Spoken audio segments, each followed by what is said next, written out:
ಮಾತಾಡಿ ಸರ್. ಮಡ್ಡಿಕೆರೆ ಗೋಪಾಲ್ರವರು ಅವರ ಒಂದು ಅಭಿನಂದನಾ ಸಮಾರಂಭವನ್ನು ತಾರೀಖು 19 ಜುಲೈ 26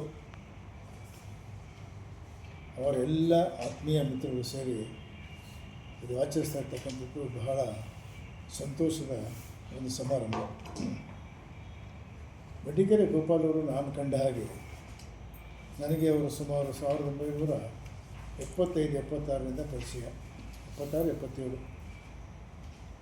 ಅಂದಿನಿಂದ ಇಂದಿನವರೆಗೆ ನಮ್ಮಿಬ್ಬರ ಸ್ನೇಹ ಸಹೋದರ ರೀತಿ, ಸ್ನೇಹಿತರ ರೀತಿ ಮತ್ತು ಎಲ್ಲ ರೀತಿಯಲ್ಲೂ ಕೂಡ ಒಂದು ಆತ್ಮೀಯತೆ ಅಷ್ಟು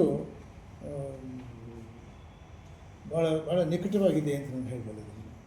ಒಬ್ಬರ ಸಹೋದರ ರೀತಿ ಮತ್ತೊಬ್ಬರು ಸ್ನೇಹಿತರ ರೀತಿ ನಾವೆಲ್ಲ ರೀತಿಯಲ್ಲೂ ಕೂಡ ನಾವು ಹಂಚ್ಕೊಂಡಿದ್ದೀವಿ. ಅವರ ಒಂದು ದೊಡ್ಡ ಗುಣ ಅಂತ ಹೇಳಿದರೆ, ಸಾಮಾನ್ಯವಾಗಿ ಪ್ರತಿಯೊಬ್ಬರಲ್ಲೂ ಕೂಡ ಯಾವುದಾದ್ರೂ ಒಂದು ಹುದ್ದೆ ಅಲಂಕರಿಸಬೇಕು ಮತ್ತು ಯಾವುದೇ ರೀತಿಯಲ್ಲಿ ಒಂದು ಆಸ್ತಿ ಪಾಸ್ತಿ ಮಾಡಬೇಕು ಅಂತ ಪ್ರತಿಯೊಬ್ಬ ಮನುಷ್ಯನಲ್ಲೂ ಇರ್ತದೆ.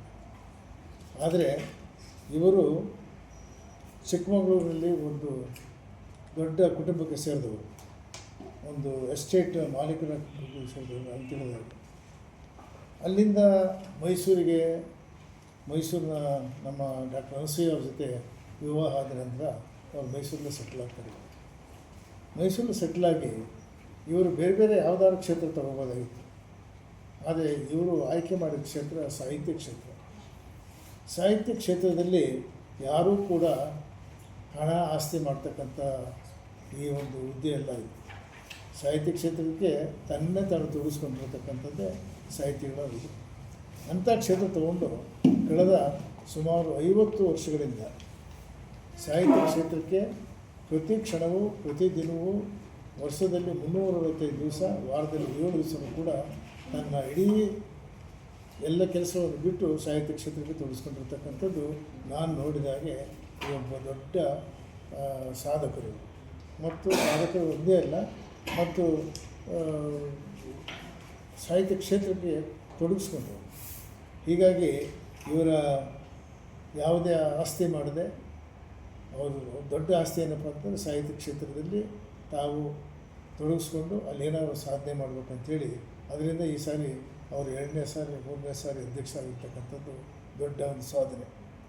ಅವ್ರ ಬಗ್ಗೆ ನಾನು ಯಾವ ಒಬ್ಬ ಸ್ನೇಹಿತರು ಕೂಡ ಅವ್ರ ಬಗ್ಗೆ ಕೆಟ್ಟದಾಗಿ ಯಾರೂ ಕೂಡ ಮಾತಾಡಲಿಲ್ಲ.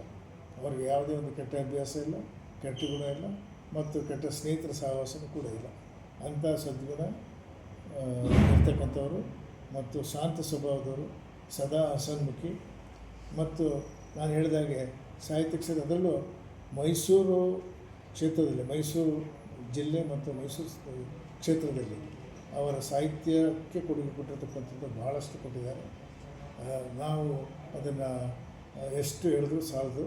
ಹಾಗಾಗಿ ಅವರು ನಮ್ಮ ಮೈಸೂರಿನ ಚಿಕ್ಕಮಗಳೂರಿದ್ದರೂ ಅವ್ರು ಹುಟ್ಟಿದ್ರು ಕೂಡ ಈಗ ನಮ್ಮ ಮೈಸೂರಿನ ಜೊತೆ ಅವರು ಮೈಸೂರಿನವ್ರ ರೀತಿ ಇದ್ದಾರೆ. ಅವರು ಕೂಡ ಮೈಸೂರಿನ ಒಂದು ಮರೆಯಲಾಗದಂಥ ಮಾಣಿಕ್ಯ ಅಂತ ಹೇಳಿದ್ರು ಕೂಡ ತಪ್ಪಾಗಲು. ಅದಕ್ಕೆ ತಕ್ಕಾಗಿ ಅವರಿಗೆ ಅಭಿನಂದನಾ ಸಮಾರಂಭದಲ್ಲಿ ಮಡ್ಡಿಕೆರೆ ಮಾಣಿಕ್ಯ ಅಂತ ಬಹಳ ಸೂಕ್ತವಾದಂಥ ಹೆಸರು. ಮಡ್ಡಿಕೆರೆ ಮಾಣಿಕ್ಯ ನಮ್ಮ ಗೋಪಾಲ ಅಂತಿದೆ. ಅಭಿನಂದನಾ ಗ್ರಂಥದಲ್ಲಿ ಹೃದಯವಂತ ಕೃತಿ, ಕಥಾಗುಚ್ಚು ಇವು ಕೂಡ ಭಾಳಷ್ಟು ಅದಕ್ಕೆ ಅವರ ಹೆಸರಿಗೆ ತಕ್ಕಾಗಿದೆ. ಕಥಾ ಸಂಕಲನದಲ್ಲಿ ಸ್ನೇಹಜೀವಿ, ನಾನು ಮೊದಲೇ ಹೇಳಿದಾಗೆ ಅವರ ಸ್ನೇಹಜೀವಿ ಕೂಡ, ಸಮಾಜಮುಖಿಯೂ ಕೂಡ, ಸಾಹಿತ್ಯ ಪ್ರೇಮಿ ಕೂಡ. ಆದ್ದರಿಂದ ಅವರ ಮುಂದಿನ ದಿನಗಳಲ್ಲಿ ಇನ್ನೂ ದೇವರು ಅವರಿಗೆ ಆಯುರಾರೋಗ್ಯ, ಐಶ್ವರ್ಯ, ಸಕಲ ಸಂಪತ್ತು, ಸಮೃದ್ಧಿ, ಶಾಂತಿ ಎಲ್ಲವನ್ನು ಕೊಡಲಿ ಅಂತೇಳಿ ನಾನು ಹಾರೈಸ್ತೇನೆ.